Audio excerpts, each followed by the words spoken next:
Well, I tried out HDR on Saturn. This is my second video on HDR. The first one was more theoretical, and here I'm showing a first example which I tried out. So the outline, I'll shortly remind the basic idea of HDR and show some astrophotography cameras that do it, and then show these pictures of Saturn and give a short summary. First, what is HDR? The problem is if you have a wide range of brightnesses in an image like this one, then some parts of it may be just dark or just bright, so over or under exposed. And with HDR you can improve that because you have more different reliable brightnesses in your picture, as on the right hand side here as compared to the left. And in astrophotography we have this very often. So I think I will make that very short. This is what the manuals of astrophotography cameras tell you. How is the factor compared to the stops? In photography, people often work with stops. So if you open up your lens one stop, how much more light is coming in, this kind of thing. And these stops are more or less given by the read noise and by the full well capacity. And then when you compare it, often a camera has some 12 stops or something. And the idea is to make this value higher.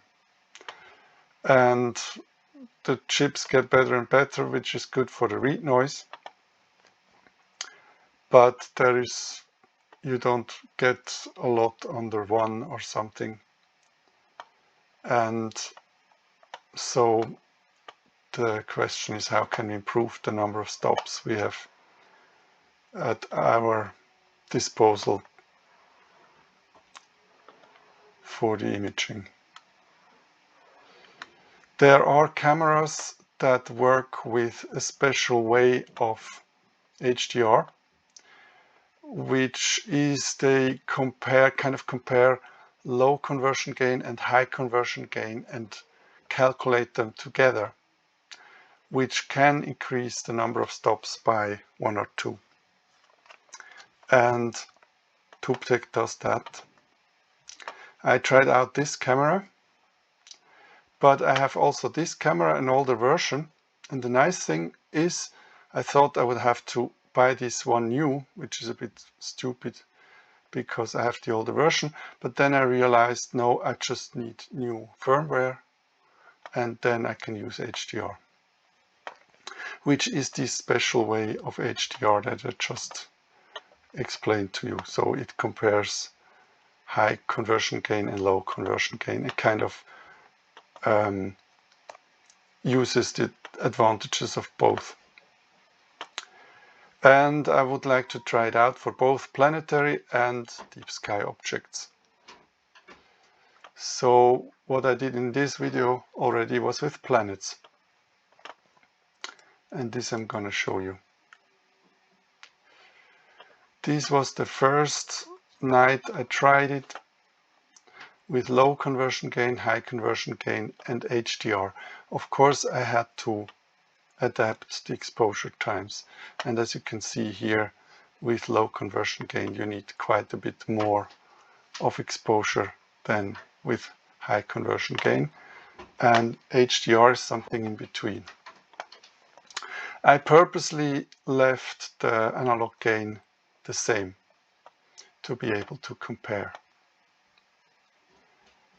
And here is a version with 3x3 binning, and it's a bit hard to see a real difference here. I'm going to show you more. And here I took 2x2 binning, which is actually quite something, because the telescope had a very long an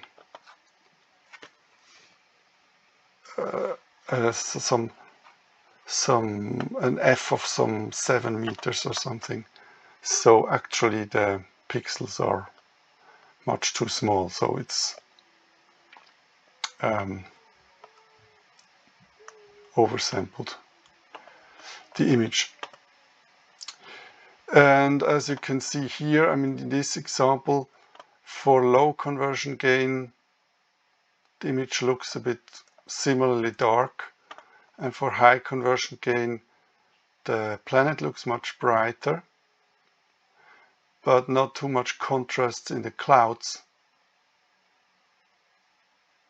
And for the HDR, it really looks better.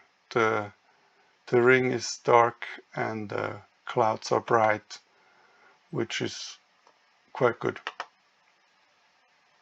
And one thing I had doubts is this exposure time, because normally in planets you want short exposure times, like a couple of milliseconds, but Saturn is already quite far away, and the focal length, as I told you, was 7 meters, so there's not much light per pixel coming in, which means you take longer exposure times. The same as when you try to take pictures of Uranus or Neptune, which I may do in the future, but they're quite difficult for that reason. They're almost like deep sky objects. You can't use the advantage that you have in the closer planets of short exposure times, which can freeze the seeing, so you can't trick over the seeing, which makes Saturn already quite a lot more difficult than Jupiter. But still, I'm kind of content with the result of the HDR compared to low conversion gain and high conversion gain. Because in them you more or less have to decide, what do I want to image, the clouds better or the ring better. And in the HDR you can have both, sort of. Here is 1x1 binning or no binning at all, but it's not better than the 2x2 actually, which is to be expected, because then you need not much, but longer exposure times, as you can see when you compare. But still, I think here the clouds are somewhat better, and here the rings are somewhat better, and here you have more or less both. So for me, this image looks the best one.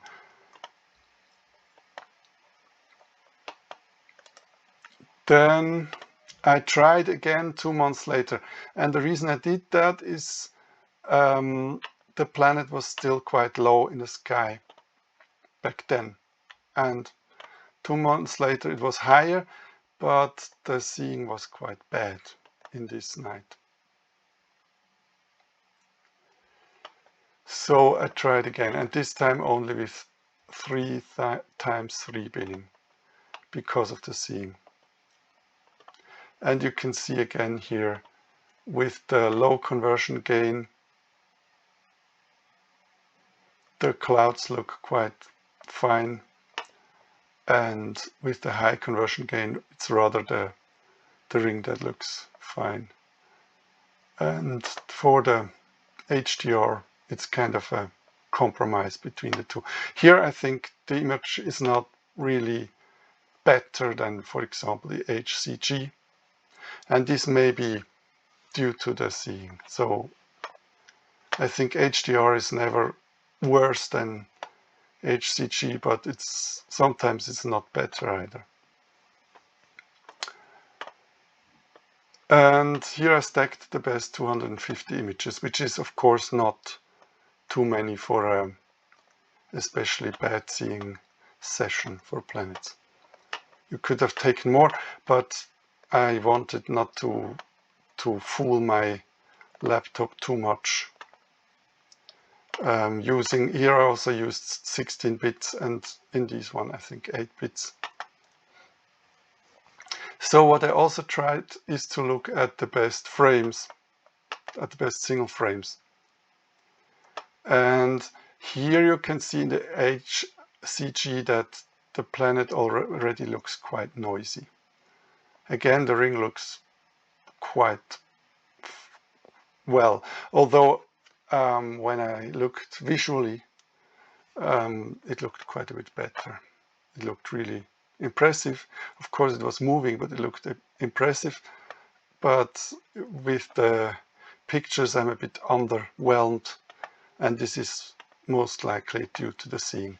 But here you have the impression the low conversion gain looks better than the high conversion gain, because the images are unstacked. Here you even can see the C ring a little bit, although here you also can kind of guess it. And again, here the HDR is certainly not worse than the low conversion gain, but it's not so much better either. One thing I liked more in this image compared to this image was actually the shadow of the ring on the planet. It's maybe a bit hard to see in the video, but if you look at the original images, you see that the shadow of the ring looks a bit better on the HDR than the low conversion gain. And the low conversion gain is clearly better than the high conversion gain version. So that was my trial with Saturn. And then to conclude, HDR could be a good idea for planetary photography, this sort of HDR, but the next step, of course, is to vary the exposure times and vary them very strongly, and then calculate an image out of these images. And then we also have to consider the noise and maybe make more images with shorter exposure times to kind of be fair with the signal to noise ratio. I'll have to try out, but maybe I will take a different object to try that out, maybe even Uranus or so. They're slowly rising now. Uranus is still quite low, Neptune is higher, but of course more difficult. So I may try. And of course I haven't shown any moons in the picture with Saturn, which was the problem. Is also the chip was too small to see them. I could have imaged Titan for sure, but for the other moons I'm not sure. So this could also be a good idea to see at least 2 moons of Uranus maybe, which I never did so far. I looked at the planet, but I never saw the moons. Maybe we will try, but we will definitely try also in deep sky objects. So thanks a lot for the attention.